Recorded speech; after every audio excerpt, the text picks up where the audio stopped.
Hi, I'm 2021 Why Not Cam Awards winner Chelsea Poe. I'm here to tell you about my cam studio, Treasure Cams. Treasure Cams is a performer-led webcam studio owned by queer porn star Bella Vendetta. We welcome all 21 plus models who want to earn a paycheck from home as cam performers.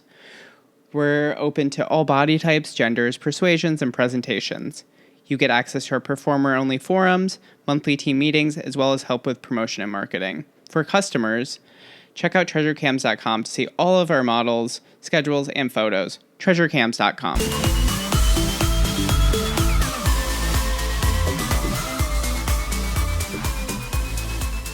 Have you ever been looking for an amazing queer cam performer? Well, I got you covered. You should check out TS Cami. Her super hot content is on Chatterbait, Twitter, Xhamster, and Reddit. Support this rad trans femme babe.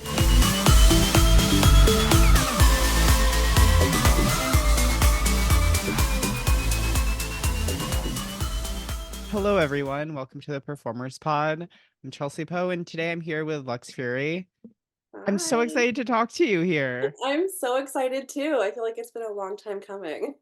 For real. So I was talking to my partner about you last night. I'm like, oh, I'm having Lux on. They were in both the public disgrace scene I just shot with Princess Donna and the dinner party. And they're like, oh, when did you meet them? And I'm like, I have no idea. It had to be at the Armory, right? Yeah, it had to have Like been. way back in the day. Yeah, I feel like I've known you like tangentially for a while. And it had to have been like at the armorykink.com situation. Like that was definitely did a lot of that in my early porn days. Yeah, so like when did you get into porn? Because I moved out here in 2013, so that was like kind of the height of the whole queer porn thing going on here. Yeah, and it was right around then that I was joining it. It was like 2012, 2013. Okay. Yeah, I started webcamming in like 2012, I think, maybe 2011. And I did like some webcamming for a while, and at the time I was really into the San Francisco kink scene, like the leather community was like Yeah. my life. And so I knew Stefanos, who was on the upper floor at the time, and so Mm. I got to be in the brunches. It was That actually explains where we met. yeah. Exactly. Yeah, it's definitely through the armory. That was, like, my first introduction into porn was through the upper floor brunches. So for the people that don't realize what that was, so you would like go to a literal brunch, so you could Yeah, like you would fully eat for sure. catered. And Yeah. there was open bar, and then there's like a porn scene going on, but it's also everyone else hooking up. Yeah, exactly. It's like this beautiful chaos of like the background extras having their own scenes while the like main scene of the house submissives is going on. It's always just a lot of fun because it felt a lot like a decadent play party, which was kind of the For point. sure. And I fucking love public play, so scratched all those itches. But when I started, I was in service to somebody who did not want me to do porn. So it was a very contentious issue. Oh And my so God. I had to wear a full hood the first like several times I was on the upper floor because she didn't want me to like ruin my life or whatever. And I was like, but I really want to do porn. And yeah, it was a very complicated relationship. So I was just like squeezing in there any way that I could. And I was like, but okay, if I'm like anonymous, then it's fine, right? As I'm like, I have tattoos Yeah, everywhere, very like recognizable anonymous. tattoos. Yeah, anonymous, sure, but Um, it's fine for her. And once I got started in there, I was just like, I love this. This is so much fun. so were you living here or were you traveling from Northern California? Yeah, I was living in Oakland at the time. I lived in Okay. Oakland all of my adult life, and so it was just a quick hop over to the Armory. Okay. So yeah, we were definitely in the same world. Yeah, Were yeah. you in West Oakland like everyone else essentially? I was actually in the, Lake Merritt, Adams Point area. I got really Okay. lucky. I moved there, like, right after college, and it was a beautiful area, and I loved it. It really is so beautiful. I live in San Francisco now and I miss that like Yeah, so much. Even though yeah. it definitely smells on some days. It's so Yeah, pretty though. absolutely. It's a gorgeous lake that also is very stinky, but it's beautiful. Yeah. So you were camming for other sites, or were you camming for Kink Live at the time? Yeah, I was camming for other sites. Because of the restriction from my dominant, I couldn't join Kink Oh, Live. I really wanted to because at the time when I was interested in it, they were doing like the fully like immersive experience where yeah. the slaves would be chained to the bed sometimes or would stay there Mm-hmm. overnight or like it was like deep, deep. And it felt like authentic, but also I realize now exploitative, not great. There are some fantasies that should stay fantasies. I feel like when people ask me about my time in the armory, I'm like, the problem is more that they were running itself as like a Silicon Valley company where it was Yes. like, you don't have to leave the building. We have a private chef. We have a place for you to sleep. We have alcohol. We have a gym here. Hmm. Like, Yeah. it really becomes kind of everything, which is also very good and very not great. Yes, it definitely leads itself to like a cult mentality situation. So yeah, I never got to do Kink Live, but I had a lot of friends who were doing Kink Live at the time. So I heard lots of stories. Yeah, it's I think it made me a lot better performer working there Mhm. because like you really have to get professional because you're in a room just alone and it's like okay, you have to make yourself come on cue essentially on cam. Exactly. So Yeah. like it makes you a lot better and you're like always around so much other like talented performers where it was just like famous porn stars dropping in every day, and you're like, Yeah. oh, okay, it feels a little Super more casual. obtainable, Hmm. right? Also, Yeah. that it was like co-ed bathrooms there, so you were just like seeing everyone after their scene, just like dick out or tits Yeah. out. It's just like, oh Yeah. my God, Yeah, I loved it. It was beautiful. It really like I was in my early 20s at the time and it was very much like affirming of my hypersexual, openly sexual nature that like other people were just like naked, after having filmed fucking for 3 hours and it for was just real. super casual and I loved it. It was so much fun. Yeah, I definitely feel like when you were in your like 20s, because I moved out here I think when I was 21, 22. So it was like I'd be going to pay to go to play parties, then paying $5 a drink Yeah. to maybe hook up with someone, or it was like, Yeah. oh, you can just do that at work for free. Yeah, exactly. Mhm. And it's like, and get a free meal out of it. It's like, okay. Exactly. Why would you not? Looking back now, I'm like, okay, maybe that's not great that I have all these free performances just because I'm like, I want to prove a point in this being an extra at this scene. Yeah. But at the time, like, I think it was very enjoyable, but I think it's a little Yeah. bit of both. Absolutely. I think it's one of those like complicated double-edged swords. Like I really loved it because it exposed me to the industry that I was super interested in. Like For when I was sure. a kid, I wanted to be a stripper. Like that was a life goal for me. I didn't tell people because it wasn't acceptable. But Yeah. I knew that I wanted to do sex work because I've always been like a very hypersexual person and I am an exhibitionist. So I love that shit.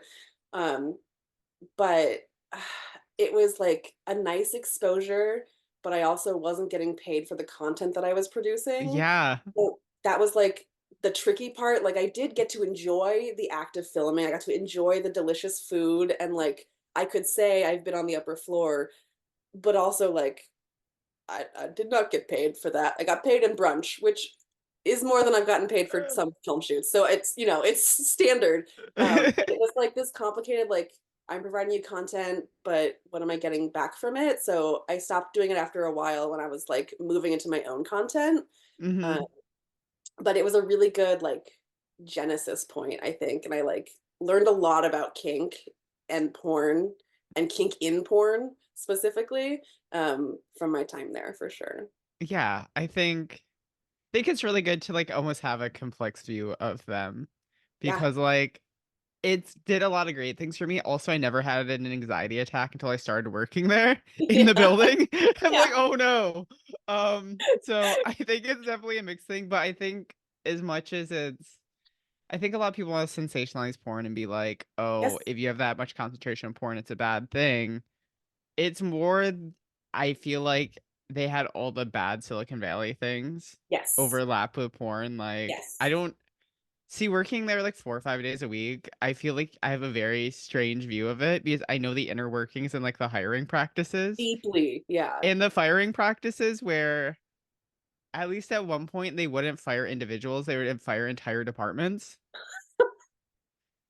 So like the code for the whole website allegedly became so convoluted. That's at least what I heard where there's Yeah. like, "Oh yeah, we don't know." Yeah. Where it's just like, "Oh my God." Yeah. It's that like I think this is the biggest thing about sex work that I tell people is like the sex part super fun, love that, but it's not just that. It is so much around it. There's so much like interpersonal politicking and with professional companies, they're a company who have Mhm. a purpose is to make money and yeah, so it's hard. I really love the, like, the sex and the connection and the experiences that I get, but it is also, like, it's not just that. Like, Kink.com was a business. They are a business. They're a website, you know, and so their practices are divested from the porn that they make, you know? For sure. I mean, I think most of the things I hear from my friends who worked at like other Silicon Valley companies and like in like the whole startup world, it's the same shit, Same honestly. thing. Yeah, Yeah. Where it's like we're absolutely. all friends, we're all a family. That's Yep. all. Yeah, Drink and play foosball after work, and then it's like, exactly. why do I not have a personal life outside of work? You Yeah, know? because you're spending all of your time in work and they're building it so that your personal life is work. Yeah. Yeah. So, did you kind of just like naturally from doing that, were you then like, I'm assuming probably Crash Pad series was probably one of the first things you shot? Yeah, that was my first, like, real porn that I shot, in, I wanna say 2015, probably 2014 maybe, Mm. um, with a friend and play partner at the time, and it was just, like, brain explode. Everything that I could have wanted, I felt like a kid in a candy store. Like, I have always had a huge crush on Jizzly. That's never gonna stop, and to have them there, like, as the PA for the porn that I was shooting, I It's just, like crazy, right? yeah, it's just like, "Is this real life?" It felt so surreal, it was really incredible. Um, I think it's so crazy, like, especially in queer porn, you're like heroes are so just like part of the community. yeah. So you meet all of them day one, essentially. Like my first scene was, so Jiz was obviously on set, Shine was shooting it, and then was Courtney Trouble and Dylan Ryan. It was a Ugh, threesome. And that was my ugh, first scene. I'm like, y'all just like won trophies at like Toronto last week, and now, oh yeah, I'm in this scene. It's I'm just like, here. what the fuck? Yeah, it definitely has this, like, "Am I supposed to be here? Like, this is too fancy for me. Do I really belong here?" Feeling, when you first do it, for sure. For sure. Even, like, at the Armory, I feel like there's a little bit of that, but I feel like by the time I got there, all the people I was excited about were gone. Yeah. So, like, for me, it was obviously Princess Donna, Mhm. Yeah, the greatest BDSM obviously. director of all time. Yeah.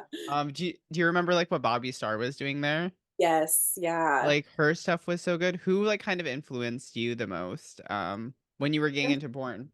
Yeah, I think that so my, like, porn and sex work fairy godmother is Susie Q.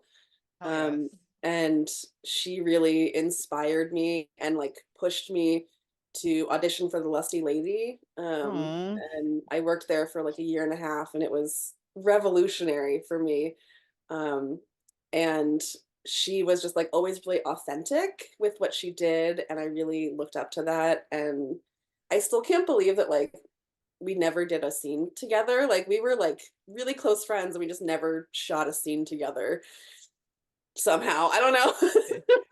I feel like queer porn gets weird because the people you assume you would have shot with, you maybe don't. Like I definitely have a similar thing with Susie where I view them very much as like a porn older sister. Yeah, Because I feel like we had this generation of older femmes when we entered porn who were already yeah, established and been doing it for 5, 6 years exactly. where like it was definitely her. Me and Maxine Holloway was definitely another one where I was like, Mhm. oh, you're like an actual grown up femme who's doing this, you Yeah, know? Where yeah, it felt like you can see kind of like a down the road yeah. thing. I only shot with Susie in a mainstream porn in New England once. No, Oh, nice. but it should be like on a crash pad set or Yeah, like couple films or something. yeah, absolutely. But yeah, I can definitely see how Like, I'm just really glad that we're able to talk about that whole era of SF porn because I feel like it was so special. Because Yes. did you move here explicitly for porn, or did you kind of end up staying for porn? Yeah, I'm native to the Bay Area. It's where I Hmm. was born and raised, and I definitely like the queer porn revolution that was happening in San Francisco and Oakland when I was starting porn was a big reason why I stayed because there was, opportunities to enjoy different activities and like take part in shoots and stuff. And yeah, I really think there was something magical happening in the Bay Area in the For queer sure. porn scene in that time. I think there's still a lot of magic happening now, but it's changed. It's been around for a lot Yeah, longer. It's not as new and nascent. It's more established. It feels a little bit less punk rock sometimes. for But sure. then I do like shoots with you where we did the dinner party and it was like all of us doing it together and it felt very like punk rock in its development. um so it's still there, the magic is still there for sure. Yeah, I feel like it's just like this flow of people coming here Yeah. is kind of stopped, and I think so much is just like the price of living here. Yes, a And hundred so many of these percent spaces are gone.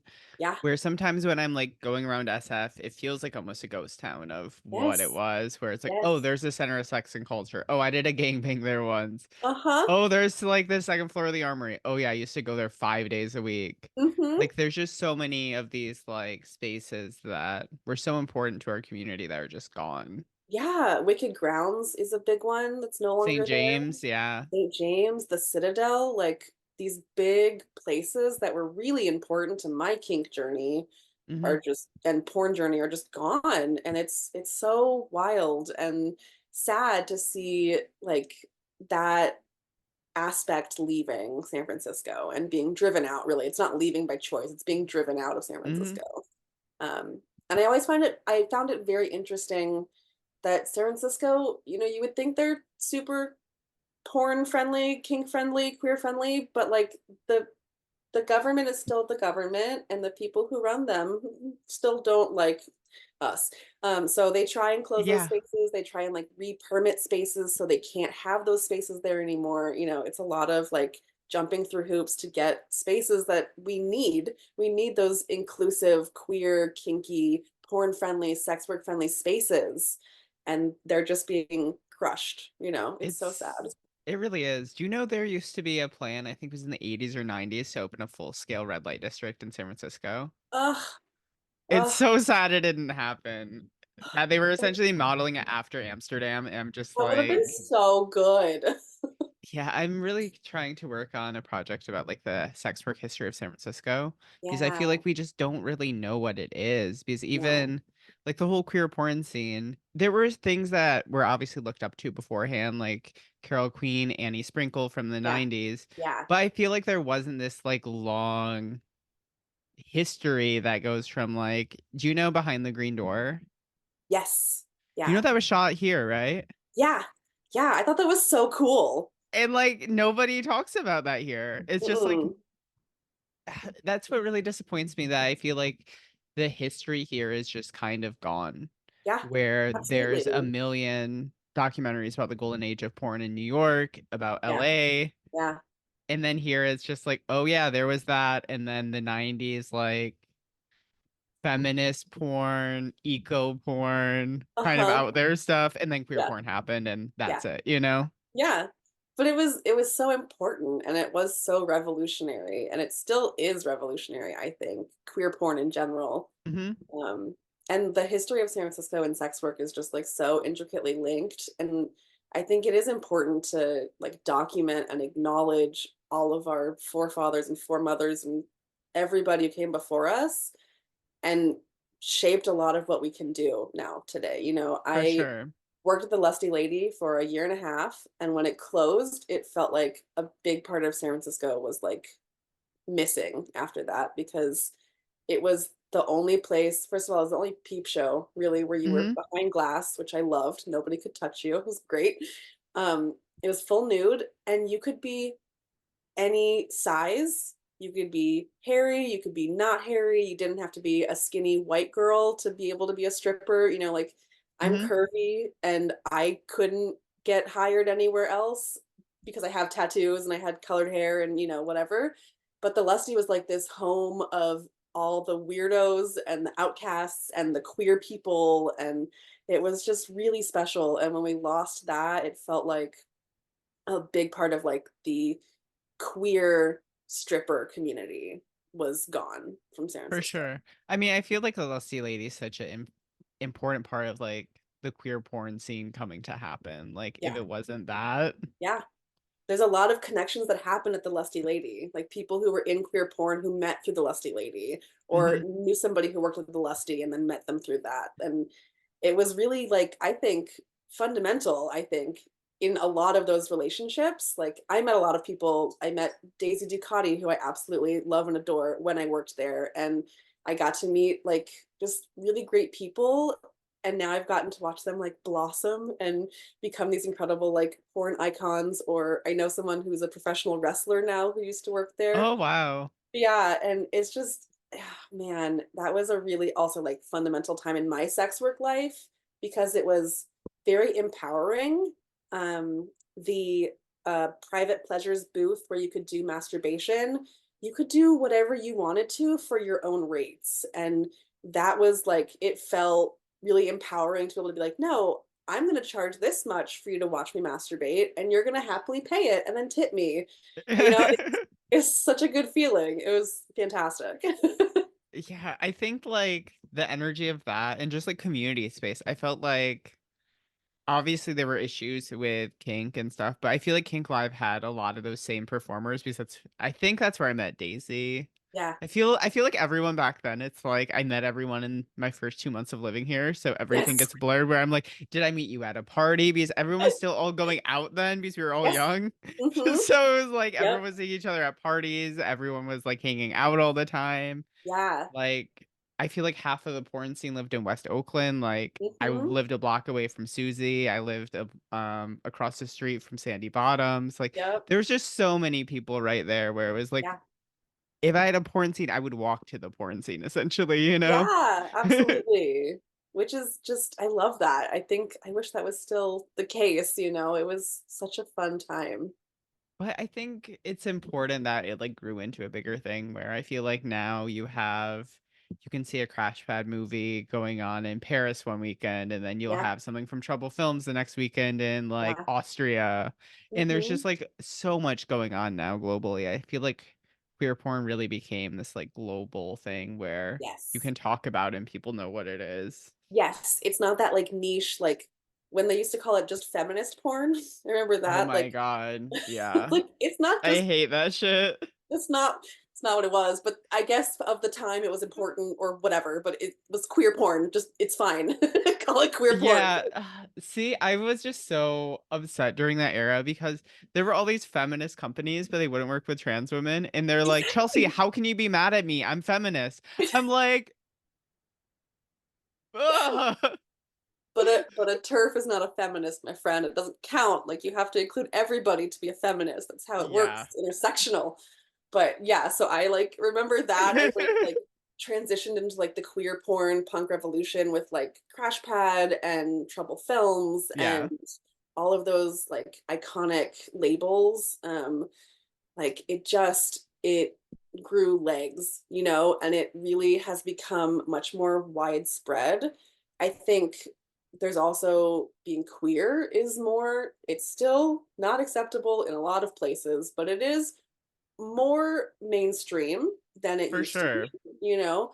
And so I think that kind of goes hand in hand. I don't know, it's like chicken and egg situation, which helped which, but I think they kind of go together. Like there's more exposure to queer porn and queer people just exist, and that's okay. And we have Yeah, sex. yeah, when I left, I'm originally from Michigan, and I left, in 2013, I never saw a trans flag anywhere. Now when I come back, they're everywhere. I'm just like, Yeah. "What the fuck happened?" It's Yeah. just so different and seeing so many trans people now in the Midwest and Yeah. stuff where it's just such a different thing than it was, where Yes. I was the one trans person that went to my gay bar, essentially. Absolutely. Yeah. And then I'm sure like it also like transfers over into porn, right? Like trans women were so and still are so fetishized and not Hmm. treated as people, but as a token, you know? And I feel like that is changing For through the work that sure. you do and the work that like other trans porn stars do to be like, no, we're people. Yeah, I We have mean, a wide range of experiences, you know? the first award show I went to is called the Tranny Awards, so it Yeah. really shows how far we've gone. Yeah. Like that Yeah. shit's so crazy, but I think also that's like really kind of fueled me in the queer porn scene because like my goals weren't to be Bailey J. My Yeah. goals were like being like, oh, Drew DeVoe's doing really cool shit because she's a Yeah. trans woman and doing Yeah. lesbian porn and nobody knows about it. I'm like, that's Yeah. great. Yeah. Or like what Sasha Grey and Stoya were doing, where it's like, oh, I want to do extreme porn, but I also want to be political about it. Exactly. Yeah. Was there anyone from like mainstream porn that really like spoke to you or influenced you? Not as much. Mm. I think that like Stoya is one of like the big like icons that I Yeah. really still admire. But all my icons were queer porn performers. Like I was obsessed with Dylan Ryan, Oh absolutely yeah. obsessed. I was obsessed with Courtney Trouble also, and like to now have gotten to work with them, it just yeah, to get to work with you and Courtney Trouble and Ruby Riots was like a queer porn dream come true for me and like a long Oh, time coming because I do a lot of my own porn. I haven't gotten a lot of opportunities to collaborate. So it was really exciting to get to like meet people that I've watched their work and really wanted to work with for a long time and to get to have such a fucking fun experience. Like that was so much fun. I loved it. It was yeah, I'm amazing. so glad we got to do that. Like, I feel like when you were like, "Oh yeah, I'd love to be a part of it," I'm like, "Oh my God, we're from the same community." You know, it Yeah. didn't feel like it was like, "Oh, this is someone who I don't, Yeah. who's like coming from the outside." It felt very much like, "Of course, you want to be a part of this." Yeah, Yeah, totally. exactly. Yeah, and I'm like, you know where the dungeon is. yeah, exactly. I've been to that dungeon. I've played many times in that dungeon. I've taught classes in that dungeon. Like, Yeah. it's definitely like, and it felt like a homecoming, like because again, as we talked about, like post pandemic, a lot of queer spaces and queer porn went on hiatus or couldn't shoot Hmm. anymore, and to get to do that together was just like, oh, it was delicious. It was so good. For sure. So, when you started shooting porn, was there like a moment or a scene you shot where you're like, "Okay, I want to continue doing this"? Yeah, my first crash pad scene. I remember the feeling after completing that first scene, and it was just like, I could do this all the time. If I could, I would love to do this all the time. And I've always had like a day job, so it's never been my like full-time Hmm. profession. But it just like it really I watch the interviews sometimes and I look at myself, I'm just like, I am like so floating in subspace and like porn happy and cum drunk and was just like I don't know, because it was an actual studio, it felt obviously more official. I was Hmm. getting paid for it. I wasn't just doing it with friends. And like people that I was obsessed with and admired were on there and were working there, like to get to be shot by Shine was just For real. amazing. And it made me realize that like, yeah, this is what I want to do. I do want to keep doing this. And I want to do it in as many different ways as I can. I've done most types of sex work, from stripping to full service to porn to Hmm. escorting and all kinds of things in between. And I just love having all the different opportunities and like connection points that I can enjoy in the sex work community in the Bay Area specifically. Even though I moved out of the Bay, I'm still in Northern California, and so I'm still close enough for Yeah, opportunities you're a to. few hours away. Yeah, That's exactly. It's I'm like still very convenient for me to get there. Um, yeah, I'm like let's not get into a debate on what actually the Bay is because I feel like that's the biggest debate in the Bay where it's like is that really the Bay? right. Yeah. Is it? Is it not? But like, yeah. So it's all Northern California, and like, I still, I am also a stage manager for burlesque and variety shows, and I still run shows in Oakland on a regular basis. I have one tonight, actually. Oh, Um, shit. Wow. yeah, I'm really excited. And I find also like the exhibitionist part that I really love about that I miss about being a stripper, I do get from burlesque and from like being on stage. And Mm. so it's like, I don't know, the Bay just has a lot of like different juicy sexual undercurrents. And I really like getting to experience a lot of different ones for sure. I feel like it just goes so deep here. Like, do you know there's still like 24, 25 different streets named after sex workers in San Francisco? I did not know that. Yeah. I love that. Yeah. That's so cool. There's just so much history here that I'm so sad that people don't realize because it's Yeah. just like not in anything. Yeah. Also, the brothel owners, the women, essentially ran the city's government in the Mm. 1920s because they were Oh. blackmailing the mayor. Oh, I love that. Yeah, I'm like, the longer you go back in SF history, just like the crazier shit gets. Yeah, absolutely. Yeah, it's It's great. really wild, very unhinged when you go back for far enough. So I think we have to talk about it now. We have to talk about the public disgrace scene. I feel like we didn't have a chance to talk about after with that. I know. Holy shit. Yeah, that was I still think about that. Like I'll be going about my day and I'm just like, man, I got to hold Chelsea's hand while she got her ass fisted by Princess Donna, and I didn't know I needed that in my life, but I needed that in my life. Or your moment where I was giving you head and then you asked her for permission to come and you Oh, had that moment. I'm like, oh my God, you're having that moment. I know.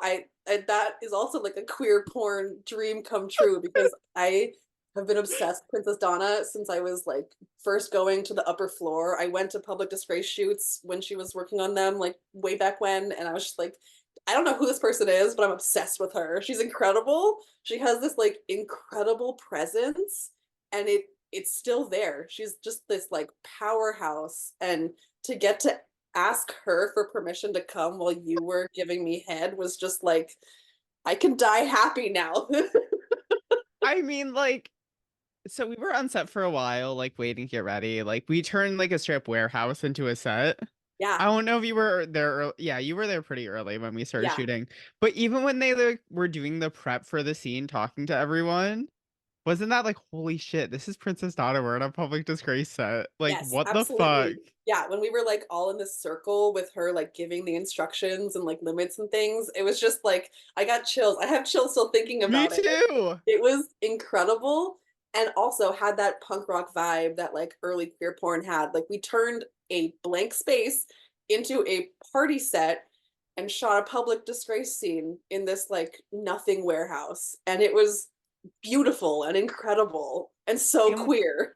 and we did it with King.com's own lights. Yeah, I love Like, that. oh my God. So yeah, when she was talking all that stuff, like the first half of it in my head, I was just like, wow, we're on her set. And then Yeah. like the second half clicked. I'm like, shit, I need to like mentally get ready for Like, this. oh, 'Cause oh, I'm on her set. I am on her set and I am the target here. I need to get ready. Okay. yeah, I was like halfway through where I'm like, oh shit, you actually have to be 100% ready because it was very much like being a spectator at that point because you and I both are like actual fans of Public Disgrace. Yeah. Yeah. And yeah, just seeing them on set for the first time and like I think this is like the first major Public Disgrace in like 8 years. Yeah. So it's like this even happening again's crazy. That's in Huge. SF is crazy. Hmm. Like there That was it was just all so many queer was really crazy. Like I loved that part. I felt like a lot of like OG public disgrace was very like cystic focused, like very. hetero, very hetero, which is fine for them. But I want public disgrace with queers because queers are fucking filthy. But even those scenes that she's making a girl do all these things for her, that's still so For gay. her, absolutely. Like at its core, because she was involved, it was queer because she has this like unapologetic, like queer femdom energy that like you just can't deny. A It's so hundred it's percent. beautiful. Yeah, I mean this whole back part of this episode is just gonna be talking about Princess Donna. So Yeah. Yeah. This is a this Princess has Donna happened a few banger times episode. in this. I feel like this has happened to Story a few times on my podcast and Princess Donna, where I'm like, both of them have been, well, Princess Anna's gonna be on soon. The story was on before. I'm like, if you just listen to half these episodes, it's just us being like, I'm just did talking you about see you. what she did that one time? She's Yeah. amazing. Yeah. Yeah, absolutely. I just there are some people who really like they paved the way for a lot of us little perverts to do what we do. Princess For Donna is real. one of them for sure. Like, I Yeah, I yeah, think for me, it just like made me understand my sexuality at a different level because I'm not really into men. yeah, I had one boyfriend during college and he was a trans guy, and then we yeah. started getting read as straight, and I was like, I can't handle this. I can't Oh. do this. So like, but in a public disgrace scene, oh wow, that's so hot. I never knew I Uh-huh. was into that. So I Yeah. feel like it makes me, kind of expand like what my sexuality is. I just feel like those scenes definitely do that because I just feel like they're always so fucking queer. And Yes. also like oftentimes breaking like the third wall. I honestly love that with porn now because Yeah. I feel like when you're in porn so long, when they talk about it being a porn set and being like, you're a fucking paycheck to me, it's like, oh Yeah. my God, it's so explicit. Also, I feel like after having gone through that experience, whenever I watch Public Disgrace now, it hits so much harder. I bet. Absolutely. Because you know what that person has gone through physically and emotionally and mentally. And Hmm. it's a unique experience that not a lot of people can say they've experienced. Yeah, for real. So, yeah, I'm so thankful that you were on that set as well as the dinner party, which kind of set up this in a weird way. Yeah, 100%. Yeah, absolutely. It felt like a natural progression from the like our little mini closed disgrace scene into like a legit public disgrace scene because I feel like it was like, oh no, I do like getting destroyed by a group of people all at the same time. Let's do that again, but bigger. Yeah, I mean, I think you knew about like some of the production stuff, but it was like 9 months of talk for that, Yeah, of just like, okay, what yeah, is it gonna take to make this possible? yeah. Absolutely. And again, that's the hard part, right? It takes so much work to get even to the set, let alone Yeah. do everything on the set and then everything after the set. Like the number of like amazing queer porn ideas that I've been a part of that have never happened because they just can't happen for whatever reason, it's very high. We have a lot of great ideas, but like the work of coordinating people and schedules and spaces and all that kind of stuff is very challenging, and takes like a different skill set that not everybody has. Yeah, this is definitely was the hardest thing I've ever done. It Yeah. was just so much. And you did it yourself, which is huge. I'm just so glad that she actually gets to own. So Princess Anna didn't own any of the stuff that they ever shot for Public Disgrace, Oh, so that yeah. they finally get to own something. I'm so excited for them. I Me really too. love, I just, yeah, it really felt special to like be part of their own reclaiming of this very important and probably slightly or very problematic part of their history. It felt like a homecoming for them too, to For like real. be back in their element, but like on their own fucking terms, which is just, that's what we should be doing is like back in our element, but on our own terms because we can now. Yeah, and like I think they were saying to me beforehand, they're like, "Oh, I hope I haven't lost it." It's like the moment we even started like the pre-talk, it's like, "Oh shit. You can't lose that. That You're is you. 100% there. Oh my Yeah, God." exactly. Like, yeah, even I'm sure that Princess Diana was very nervous because I'm sure having that much attention is nerve-wracking. But like the way that yeah, they still have that command of an entire room with just talking about simple things or rules or like setting boundaries, and like everybody was listening and attentive. And it was just, yeah, it was really hot. Yeah, I'm so glad you could be a part of that. Yeah, And me here's too. hoping there's more big things in SF like that again. Because, Yeah, like, as you were saying before, I felt like so much of that was gone. And yeah, then we did that, and it was in SF, and it was everyone was local and was like, what the fuck? There's yeah, this many people here who want to make porn right now. yeah, absolutely. And want to make the same kind of porn too, and like or similar porn together.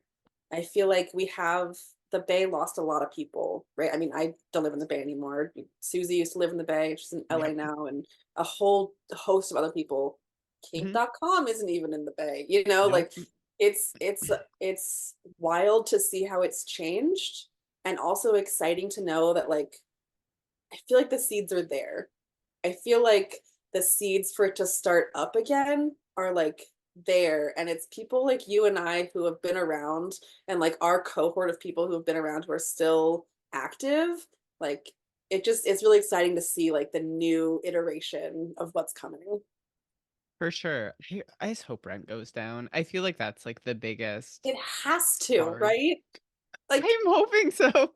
yeah, that's the thing. It's like rent is killing San Francisco and greed is killing San Francisco. And it's so sad because even beyond sex work history, like gay history, queer Hmm. history that's happened in San Francisco, the entire like history of the AIDS epidemic that a lot of researchers Hmm. come from San Francisco, like San Francisco has a lot of history and it's losing a lot of that history and like the ability to have new exciting history formed because of greed and corporate people taking what they want and just the Hmm. rents being exorbitantly high so nobody can afford to live there. It's Yeah. crushing the city for sure. Yeah.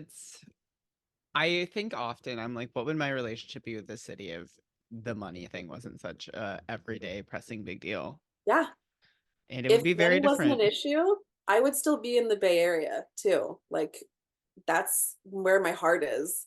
Um, but it's so expensive to live there right now. And a lot of the things that I loved about Oakland and San Francisco are leaving or are Hmm. gone. And it's really it's heartbreaking to watch, honestly, as like a Bay Area native, because I know the vibrancy that San Francisco had and Oakland had and still has in pockets, but not to the level that it used to. Hmm. So I hope that there's like another queer porn revolution like rising up from the ashes of everything.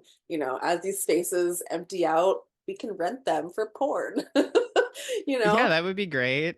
My Um, dream, I wish someday someone would open a queer strip club in San Francisco. That's like my dream. I want to see that happen. Maybe when I get a little bit older and have money just given to me generously, I will open a queer yeah. strip club in San Francisco. If anyone wants to give money for that, Yeah, I'm here for that. I'm ready. I'm so ready for that. I'm sure they can find your Venmo, just Exactly. Yep. $30,000. Exactly. Please, thank you. Help me get this space secured so that I can have a queer strip club of our dreams. That would Um, be so great. right? Yeah, Yeah. I feel like also part of like what brought people here was it was still pretty affordable, you know. Yes. Like Yeah. I would think 500 for a room at the time when I moved here in Mm-hmm. Oakland, and it was like right in the middle of everything, where now Yeah. I don't think you can find a room for 1,000 in No. Oakland. Yeah. Probably not. Exactly. When I moved to Oakland, when I first got my apartment, I was paying $800 for a one-bedroom apartment. Oh my God. My own one-bedroom apartment by By Lake myself. Merritt. That's so Yes, by Lake crazy. Merritt. And luckily, it's rent controlled, so it didn't go up very much as rents increased everywhere else. But now a unit in that building is going for 2,500 for a Oh one my bedroom. God. Yeah, but like people don't make a lot more money than they used to. Like No, salaries haven't gone up, but rent sure has. it's so fucked up. I Yeah, mean, I I've kind of had plans to move probably for the last 5 years, just because I feel like that's how it's become here, where it's like, you should probably be looking other places just because. And especially like there was a while when I was traveling so much and I was shooting mostly on the road. yeah, So I think being able to come back and shoot stuff at Blackthorn and shoot stuff like we did with the two public disgrace style scenes gives me a lot of hope just to be like, okay, there is a way to make stuff here. yes, absolutely. And you especially now have like experience and little expertise nuggets in having done this, and it can happen again. Like yes, it was a lot of hard work, and I'm sure it was very frustrating, but you fucking did it, dude. You fucking did it twice Yeah. in the same like not even that far apart too, you know, like in the same year, you did Yeah, two it's incredible true. public disgrace scenes. That gives me a lot of hope for the future that you have specifically. I know that you are doing incredible work and I'm really excited to see Oh, where thank you you. go. I Yeah. mean, you're definitely invited to every single one, Thank you. obviously. Thank I you. mean, I feel like anyone who knows all like the OG references, I'm like, okay, you have to be involved. Right? Yeah, like it's just it's natural. It makes sense. And it's sometimes I think about it and like I don't feel like I'm that old. When I'm turning 30, I turned 37 2 days ago. Um, Happy birthday. thank you. And I've been doing sex work since I was like 23, 24. Hmm. Like it's been quite a while, and in an industry that tries to churn you out when you're still 25, like it feels revolutionary to still get to do my own thing at this age and be, you know, thriving and enjoying it and get to do such awesome things with you and people that have been doing this for, you know, a long time now. It's just a really special feeling and I really love it. I think we're at a unique time because all the sex workers before us are still making their own stuff. Yeah, Where I feel like before it was like, okay, company stop hiring you. You have to move on. exactly. Where now Exactly. it's like you have all this built up stuff, like even outside of this public disgrace scene, that Princess Donna is just continuously making content now. Yeah, Like that's fucking amazing. That's it's what these beautiful. performers 10 years before us in the alt porn wave should have been able to do. Like Exactly. Sasha Grey is such a good example where she tried to direct one or two things, but at the time there wasn't really any choices for a performer other than performing for these companies that hire you. Yep, exactly. And now it's so much more in your own hands and our own hands to do what we want. And the agency of that is really powerful, I feel like. And also leads to like really hot, authentic porn that we loved making and people will love watching too. Yeah. So I have a few more questions for you. I've had Mhm. such a great time chatting. I knew we were gonna be able to talk about Yes. SF shit from 10 years ago that we think is still so important, Yeah, which I 100% absolutely. do. Yeah. Um, so what do you still want to accomplish that you haven't been able to do in your career so far? Because we've been in here for a minute. We've accomplished dreams this last year with the whole Princess Donna shoot, both of Yeah. us. Yeah. I think honestly, watching you do a public disgrace reminded me how much I wanted to do a public Hell disgrace. yes. And actually, I'm doing something not quite the same, but similar for my birthday. I'm having a gangbang this weekend, Hell um, yes. which is like a big dream of mine that I've had for a long time. It's going to be like a kidnapping gangbang combo. I love that. I I know. love that. I'm so excited. So getting to do that and like I get to film part of it and people are like signing waivers so I can actually like sell Fuck parts of it, which yes. is very exciting because I wanted to do a gangbang. I did a like mini gangbang for my 25th birthday and it was all femmes and that was so much fun and I loved it, but there were like 8 of them. And now I'm turning 37, right? So I wanted to be more ambitious. And I really love the movie Clerks. And there's a Mhm. joke in the movie Clerks about the person who sucks 37 dicks. So I wanted that to be me. I Oh wanted to my suck god. 37 dicks for my birthday. That's amazing. So I'm still making my dreams come true. But I think that like getting to be in a true public disgrace style scene is like that would be so much fun. Because like my heart is very submissive. I play a dominant in a lot of porn, and I'm very good at it, right? And I enjoy it, but like my heart is very submissive. So like that would just be absolutely incredible. Um, yeah, and then I think a goal for me is to get another film into a film festival, like a porn film festival.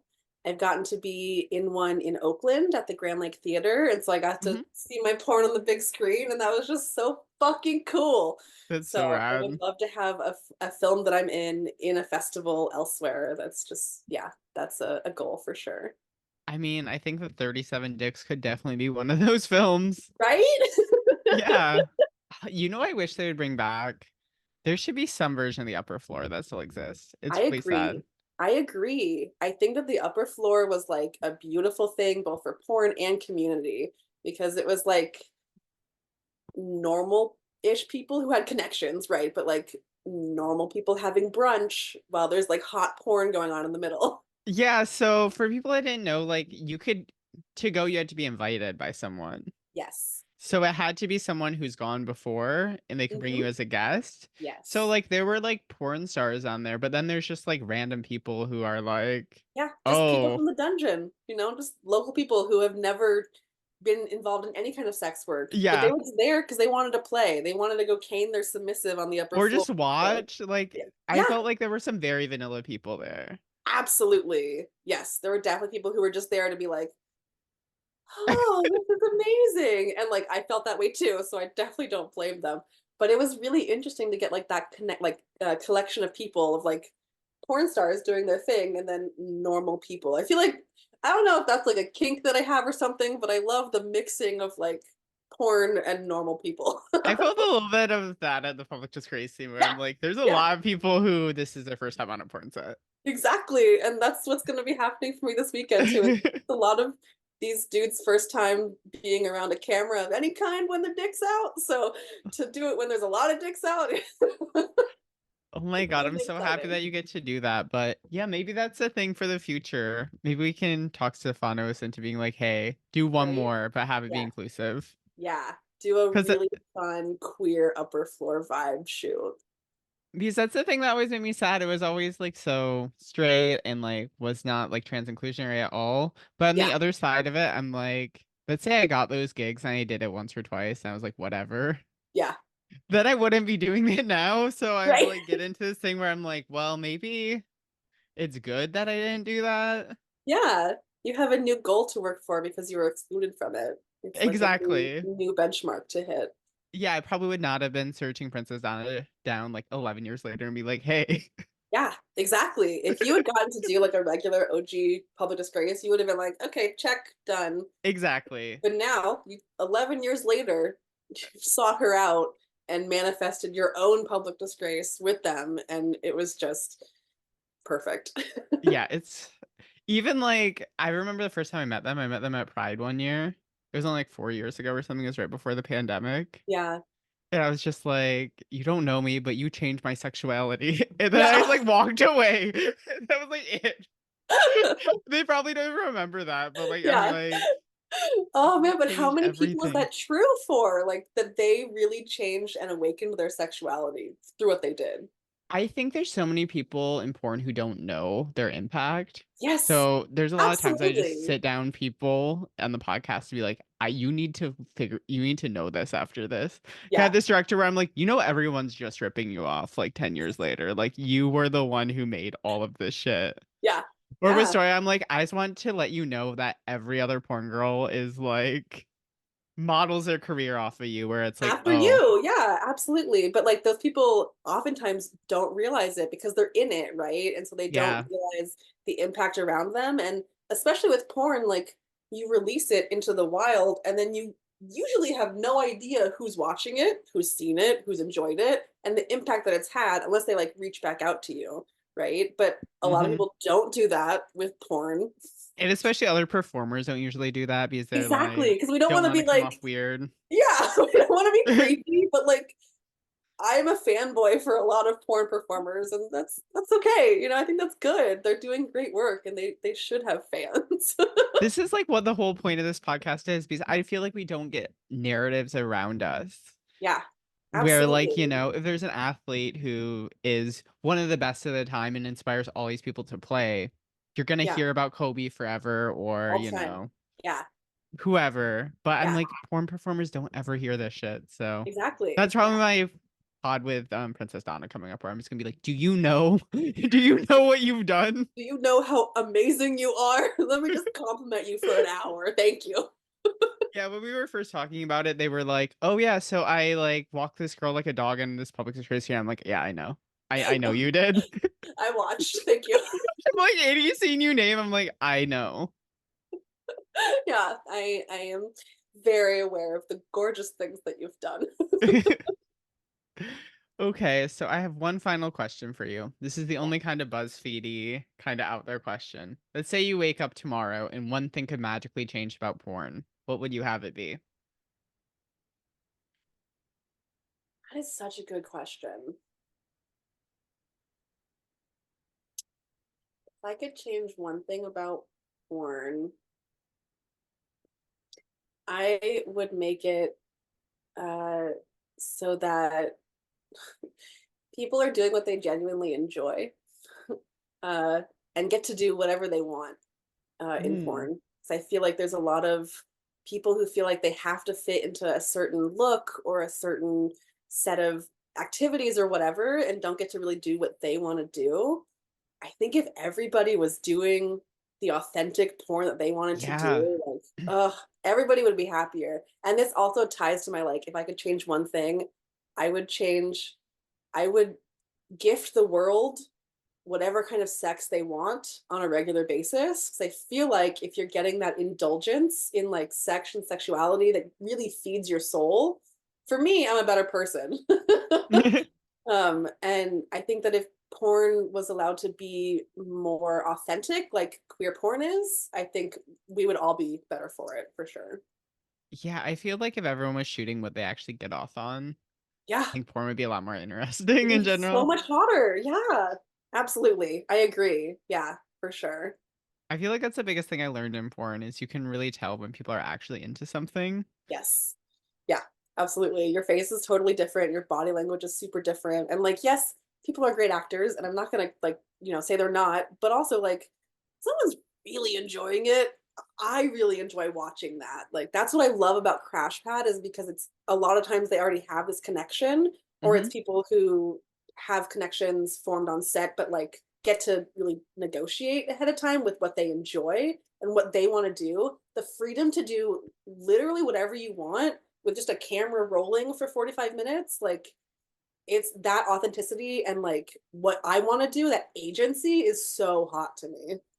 For sure. Also, I think just like seeing what people's actual desires are and like hearing about Yes. it, I think is Yeah. so hot because then it opens you up to more things. And I think that's like a big thing about porn for me is I just like seeing things that maybe even make me uncomfortable and be like, oh Yeah. my God, that's so scary. Like, Yeah. I feel like I follow a Absolutely. lot of subs who do way scarier things than I do just to be Yep. like, oh yeah, Yeah. okay, Look this at is that a different incessant heat. level, Yeah. right?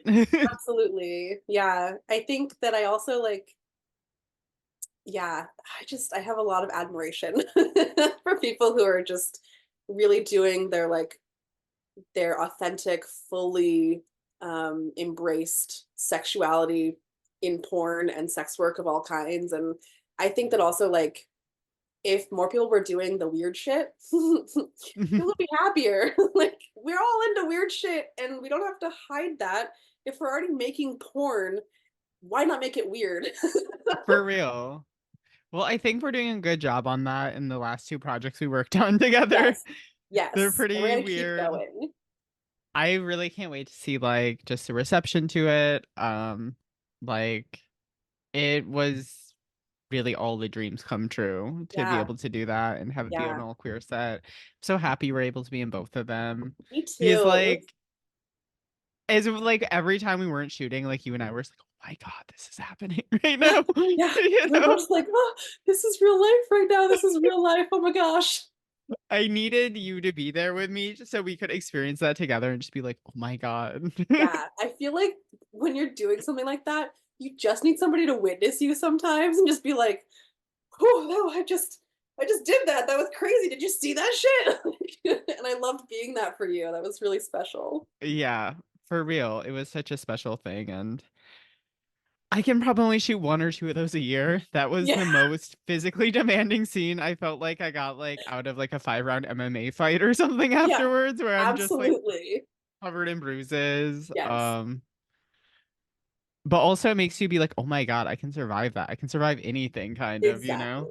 Yeah, I feel like I felt like a lot of that with a lot of like edge play scenes that I've done or like extreme kink. I just been like, I can do that. I can do pretty much anything. Like if I can survive, like my most extreme edge play scene was for a class that I was demoing for, and I was like hooded, had sensory deprivation headphones on, was Hot. tied to a table, and then I got a catheter put in me Fuck.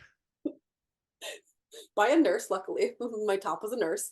But to experience that in front of like a bunch of people and survive, I was like, I can handle a lot of things now. I'm good.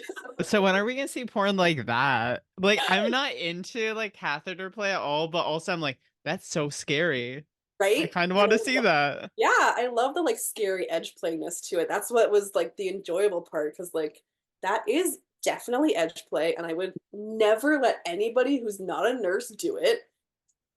But nurses are pretty good at it, and it is a very extreme thing to be able to just take away somebody's ability to piss when they want to or they don't want to. Like it's just It's yeah, it's the mental yeah, control. Yeah, yeah, that is exactly. my Like shit. Where I'm yeah, like, like when Princess Donna was like, "No, you have to hold your pee until we start shooting, and then you can pee only when I tell you." Like that oh, mindfuckness, ugh, mwah, chef's kiss. I could never pee on cue before that. I believe that. I was just like chugging water like Yeah, before and like being like, oh my God, okay, I can pee a little bit right now before yeah, we start. yeah. I still can't believe my body did that. And that was the Yes. first thing to start the scene. I'm just like, That was the other thing. Like that was the start of the scene. That was incredible. Like just go all the way in, like not even light. Like there's a little bit of like tying up for impact play, but then just like, nope, you're gonna piss yourself in front of everybody right now. Go. And you did it. I was able to do it's a shocking thing to me. I've had so many sessions where I've had cam sessions where it was like QP on Q for me or I'll try, or I was like Yeah. doing an age play scene. It was like Yeah. peeing a diaper. I'm like, this is gonna take me 45 minutes. I Yeah. cannot do this. So I was like able to do it for like 50, 60 people just on Yeah. cue like that is Yeah. still, I don't know how my body did that. Yeah. That was one of those things where your mind was no longer involved and your body just did the thing. I feel like, when you like watch the Olympics and they're like, sometimes athletes just get this thing where they can overcome all Yeah. ability.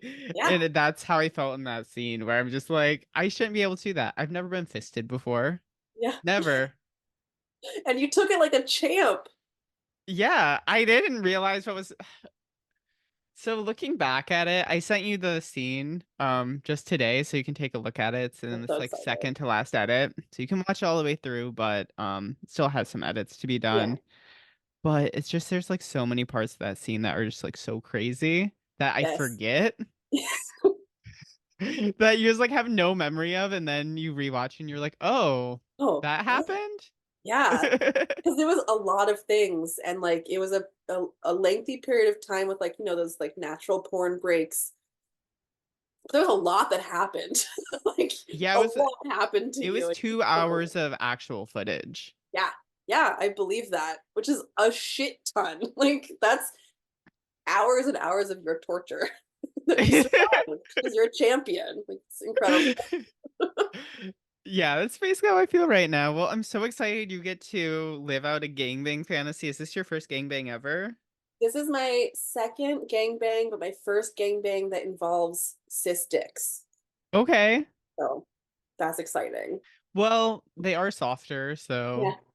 I'm I feel like I'm the dyke who will go on a rant to everyone about how strap-on cock is superior because it stays hard and Yeah. it is the hardest possible. And I'm Yeah. like, there's no cis cock that can ever get that hard. Mm-mm. No, absolutely not. I'm telling everyone about this. I'm telling Yeah. cis gay men. I'm Yeah. like, you need to switch. And they're like, I don't want to. I'm like, it's That's it. inefficient. And that's something that I'm really excited for the gangbang. We're also, it's not just cis dicks, it's like queer people, trans women, and even some cis dudes who don't want to have their dick sucked, but want to get a dick sucked. So they're going to wear a strap on to get the strap on dick sucked.